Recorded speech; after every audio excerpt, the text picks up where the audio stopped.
It is clear. Question చదువుతూ ఉంటే మనకు లాజిక్ తెలిసిపోవాలి సార్. మళ్ళీ చూడండి సార్, సంవత్సరానికి ఏ చక్రవడ్డీ రేటుతో, మళ్ళీ చక్రవడ్డీ, ఈ ప్రాబ్లం మళ్ళీ కాంపౌండ్ ఇంట్రెస్ట్ మీద, ఒక 4704 ఈ 4704 అనే అసలు ఎంత అయింది? 5766 అయింది. ఎన్ని సంవత్సరాలకు అయింది ఇది? 2 years, 2 సంవత్సరాలు. ఇది P, ఇది A2, అంటే ఇక్కడ అమౌంట్ 1 ఉన్నది. ఇది గనక 1, ఇది 1 year, అంటే ఇది కూడా 1 year. ఇది 1 year, ఇది 1 year. టైం పీరియడ్ సేమ్గా ఉంది. టైం పీరియడ్ సేమ్గా ఉంటే ఏం సేమ్గా ఉంటుంది సార్? స్కేలింగ్ ఫ్యాక్టర్ సేమ్గా ఉంటుంది. అంటే ఇంటూ ఏదైతే ఈ వాల్యూ వస్తుందో ఇంటూ అదే వాల్యూ వస్తుంది, ఇంటూ అదే వాల్యూ వస్తుంది. అందుకే an is equivalent to P into X power n అన్నాను. 2 ఇచ్చాడు కాబట్టి A2 is equivalent to P into x square. X రావాలి అని అంటే √A2 బై P వేయాలి. కాబట్టి వీటిని ఫస్ట్ సింప్లిఫై చేసి అండర్ రూట్ చేద్దాం. ఇది 4704, ఇదేమో 5766.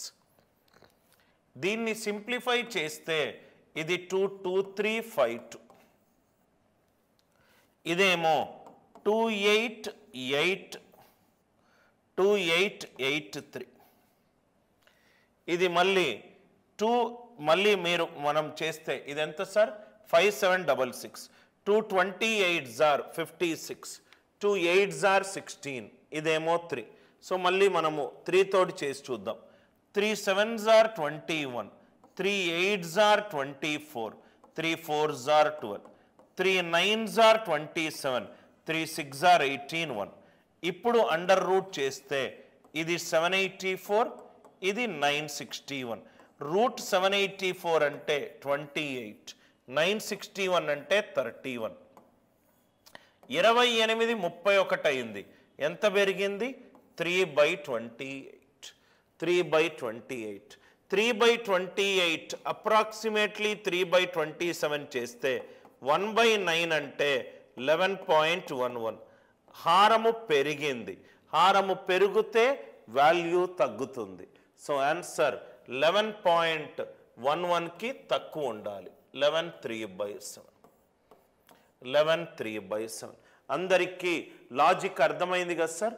టైం పీరియడ్ సేమ్ ఉంటే గ్యాప్ సేమ్ ఉంటుంది. టైం పీరియడ్ సేమ్ ఉంటే స్కేలింగ్ ఫ్యాక్టర్ సేమ్ ఉంటుంది. ఇది ఎక్స్, ఇది x. So A2 is equivalent to P into x square. X ఏమవుతుంది? Under root. 2 సైకిల్స్ ఉన్నప్పుడు స్క్వేర్ రూట్ వస్తుంది. ఎందుకు వస్తుంది? Because of this concept. అదే 3 సైకిల్స్ ఉందనుకోండి క్యూబ్ రూట్ వస్తుంది. అదే 4 సైకిల్స్ ఉందనుకోండి ఫోర్త్. ఆ సైకిల్ టైం పీరియడ్ ఏదైనా కావచ్చు, సంవత్సరం కావచ్చు, 3 నెలలు కావచ్చు, ఏదైనా కావచ్చు. సార్ ఇక్కడ మీరు క్వశ్చన్ చూడంగానే అన్నిట్లో హారాలు ఏమున్నాయి? 7 7 ఉన్నాయి. హారము గనక పవర్ ఆఫ్ 2 కానీ పవర్ ఆఫ్ 5 కానీ 2 and 5 కానీ ఉన్నప్పుడు మాత్రమే డిజిటల్ సమ్ యూజ్ చేస్తాం. అందుకే ఈ క్వశ్చన్ని మనము డిజిటల్ సమ్ యూజ్ చెయ్యలేము. డిజిటల్ సమ్ పవర్ ఆఫ్ 2కి, పవర్ ఆఫ్ 5కి, పవర్ ఆఫ్ 2 and 5కి మాత్రమే యూజ్ అవుతుంది. ఎందుకనంటే ఆ వాల్యూస్ ఉన్నప్పుడే మనకు ఎగ్జాక్ట్ వాల్యూస్ వస్తాయి. డిజిటల్ సమ్ అప్రాక్సిమేట్ వాల్యూస్ ఉన్నప్పుడు రాదు. 4వ ప్రాబ్లం అందరికీ క్లియర్ కదా సార్? 3వది, 5వది మళ్ళీ క్వశ్చన్ చదువుదాం. ఈ పాటికి మీకు ఐడియా వచ్చి ఉండాలి సార్. క్వశ్చన్ చదువుదాం. ఇది కూడా ఒక చక్రవడ్డీ లెక్క. ఒక సర్టన్ సమ్ అనేది ఎంత ఇచ్చాడు సార్?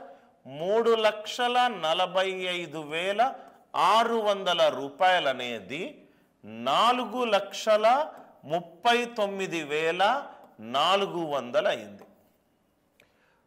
3,45,600 కాస్త 4,39,400 అయింది. ఎన్ని సంవత్సరాలకైంది? 3 సంవత్సరాలకైంది. ఓకే, 3 సంవత్సరాలకైంది. టైం పీరియడ్ గనక ప్రతి సంవత్సరాన్ని నేను విడగొడితే ఇది 1 ఇయర్, ఇది కూడా 1 ఇయర్, ఇది కూడా 1 ఇయర్. టైం పీరియడ్ సేమ్ ఉంటే స్కేలింగ్ ఫ్యాక్టర్ సేమ్ అవుతుంది. టైం పీరియడ్ సేమ్ ఉంటే స్కేలింగ్ ఫ్యాక్టర్ సేమ్ అవుతుంది.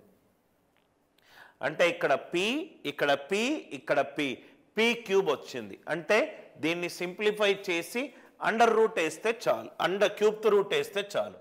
అంటే 3,45,600, 4,39,400.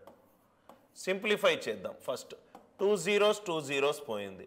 3 1s are 3,1152, 3 1s are 3, 3 4s are 12. ఇది 4 + 3 7, 7 + 9 16. ఇది 2 తోటి 3 తోటి వెళ్ళట్లేదు, జాగ్రత్తగా చూసుకుంటూ చేయండి సార్. సో 2 తోటి చేద్దాం. 2 తోటి చేస్తే 2 17s are 2 17s are 2 28s are 2 21s are 2 9s are 2 9s. Yes, దీనికి ఇప్పుడు క్యూబ్ రూట్ చేస్తే cube root of 1728 is to cube root of 2197.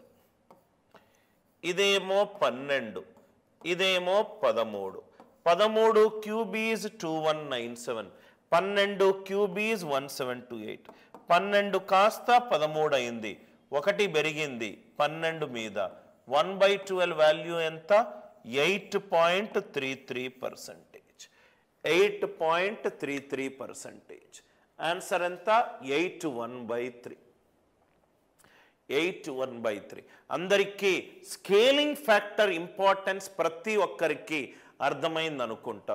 3,45,600 ఉన్నది, 4,39,400 అయింది. 3 సంవత్సరాలకైంది.